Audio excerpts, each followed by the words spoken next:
ನಾವು ಕಿತ್ತೂರು ತಾಲೂಕು ಕೃಷಿಕ ಸಮಾಜದ ಅಧ್ಯಕ್ಷರಾಗಿ ಅವಿರೋಧವಾಗಿ ಚುನಾಯಿತರಾಗಿದ್ದೀವಿ.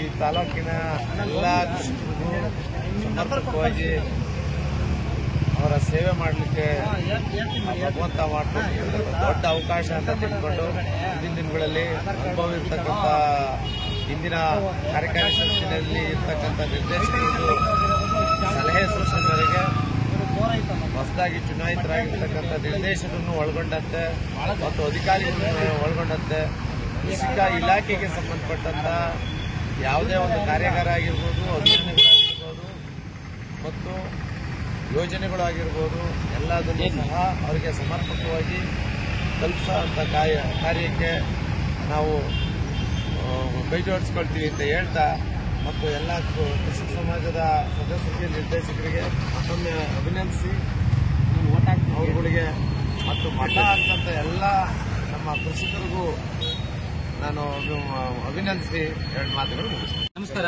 ನನ್ನ ಹೆಸರು ನಟರಾಜ್ ಅಂತ ಹೇಳಿ ಕಿತ್ತೂರಿನಲ್ಲಿ ವಕೀಲರಾಗಿ ಕೆಲಸ ಮಾಡಿ ಮತ್ತು ಕೃಷಿಕರಾಗಿದ್ದೇವೆ. ನಮಗೇನು ತಾಲೂಕು ಮಟ್ಟದ ಒಂದು ಕೃಷಿಕ ಸಮಾಜ ಚುನಾವಣೆ ನಡೆದಿತ್ತು, ಅದರಲ್ಲಿ ನಾವು ಸದಸ್ಯರಾಗಿ ಆಯ್ಕೆ ಆಗಿದ್ದು, ನಿರ್ದೇಶಕರಾಗಿ ಆಯ್ಕೆ ಆಗಿದ್ದು. ಈ ದಿನ ಅಧ್ಯಕ್ಷ ಚುನಾವಣೆ ನಡೆದಿತ್ತು. ಆ ಒಂದು ಅಧ್ಯಕ್ಷ ಚುನಾವಣೆಯಲ್ಲಿ ಅವಿರೋಧವಾಗಿ ನನ್ನನ್ನು ಜಿಲ್ಲಾ ಪ್ರತಿನಿಧಿಯಾಗಿ ಆಯ್ಕೆ ಮಾಡಿದ್ದಾರೆ. ಮುಖ್ಯವಾಗಿ ನಮ್ಮ ಈ ಚುನಾವಣೆಗೆ ಸಹಕರಿಸಿದಂತಹ ಎಲ್ಲ ಮತ ಬಾಂಧವರಿಗೂ ಮತ್ತು ಎಲ್ಲ ಕೃಷಿಕರಿಗೂ ಮತ್ತು ಪ್ರತ್ಯಕ್ಷವಾಗಿ ಮತ್ತು ಪರೋಕ್ಷವಾಗಿ ಸಹಕರಿಸಿದಂತಹ ಎಲ್ಲರಿಗೂ ಹಾಗೂ ನಮ್ಮ ಈ ಒಂದು ತಂಡಕ್ಕೆ ಬೆನ್ನೆಲುಬಾಗಿ ನಿಂತಹ ಶಾಸಕರಿಗೂ ನಾನು ಧನ್ಯವಾದಗಳನ್ನ ಈ ಮುಖಾಂತರ ತಿಳಿಸುತ್ತಾ, ಈಗ ಜಿಲ್ಲಾ ಪ್ರತಿನಿಧಿಯಾಗಿ ನನಗೇನು ಒಂದು ಅವಕಾಶ ಕೊಟ್ಟರೆ ಅದನ್ನು ನಾನು ಚಾಚು ತಪ್ಪದೆ ಆ ಕಾರ್ಯಗಳನ್ನು ಏನು ಕೆಲಸಗಳಿದೆ ನಿರ್ವಹಿಸ್ತೇನೆ ಮತ್ತು ತಾಲೂಕಿಗೆ ಬರಬೇಕಾದಂತಹ ಏನು ಅನುದಾನಗಳಿದೆ ಅವನ್ನ ತರೋದಕ್ಕೆ ನಾವು ಪ್ರಾಮಾಣಿಕವಾದ ಕೆಲಸವನ್ನು ಮಾಡ್ತೀವಿ.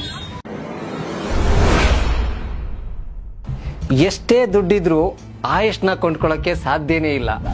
ಆರೋಗ್ಯ ಸರಿ ಇದ್ರೆ ಆಯುಷ್ ಗಟ್ಟಿಯಾಗಿರುತ್ತೆ. ಆರೋಗ್ಯ ಸರಿ ಇರಬೇಕು ಅಂತಂದ್ರೆ ನಿಮ್ಮ ಅಡಿಗೆಯಲ್ಲಿ ಪ್ರತಿದಿನ ಜೀನಿ ಗಾಣದ ಎಣ್ಣೆ ಬಳಸಿ. ಜೀನಿ ಗಾಣದ ಕಡಲೆಕಾಯಿ ಎಣ್ಣೆ, ಕೊಬ್ಬರಿ ಎಣ್ಣೆ ಎಲ್ಲಾ ಮೆಡಿಕಲ್ ಶಾಪ್, ದಿನಸಿ ಅಂಗಡಿ ಹಾಗೂ ಸೂಪರ್ ಮಾರ್ಕೆಟ್ಗಳಲ್ಲಿ ಲಭ್ಯ.